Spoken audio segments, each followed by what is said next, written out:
Don't mind the Halloween shirt, everyone. Just have to go to a party right after I make this video. Very scary.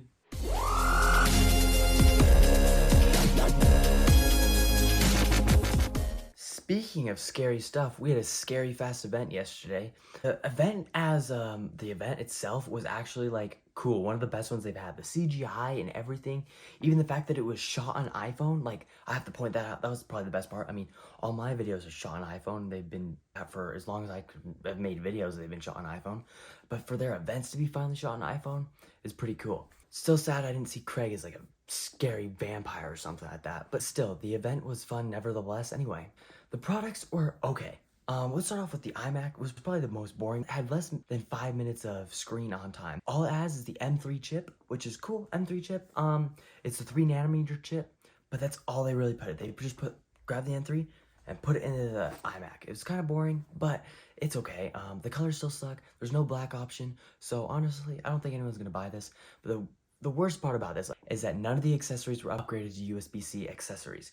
It's still USB-C to Lightning on like the Magic Mouse and the Magic Keyboard and everything. So that is extremely dumb. Why did you do that, Apple? Because now we just need another iMac refresh again.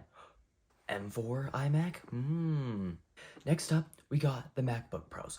First of all, they killed off the 13-inch Touch Bar MacBook Pro and they kind of replaced it with a 14-inch, $300 more, but it has one less Thunderbolt port and it's just the base M3, which I think that's the perfect upgrade. So it's like, that's what it's replacing is the Touch Bar one. It's $400 less, but it's only the M3 chip anyway, which is fine. The regular M3 Pro chip is still $2,000, so they still match up evenly. The M3 Max chips, though, are all a couple $100 more expensive than the M2 Max chips and the M1 Max chips. So those ones are more expensive, but the M3 Pro chips should be all the same. And then we got M3. I think that one's the most interesting part of the event was the $1,600 MacBook Pro. Even though it doesn't get the space black color option, I think it's still a fine device, but the space black color option does look pretty cool. And now I do have a little bit of a confession to make. I bought a MacBook Pro. I bought the M1 Pro MacBook Pro just a week and a half ago, before the event was announced. And that video of me unboxing it was supposed to come out today. But then this event happened, so that video is getting postponed to next week. I will have some more thoughts on do I regret buying it, even though the M3 chips are now out. Stay tuned, please subscribe for next week's video, and you can see my thoughts on if I regret buying it already.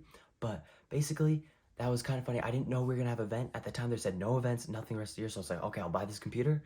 And then like a week later, they announced this event, and I'm thinking in my head, oh shoot, they're gonna announce the new MacBook Pros, and that's gonna be really embarrassing that I just bought this new one. So that video is coming out next week, so please stay tuned and subscribe for that. Anyway, thank you guys for watching, and peace out.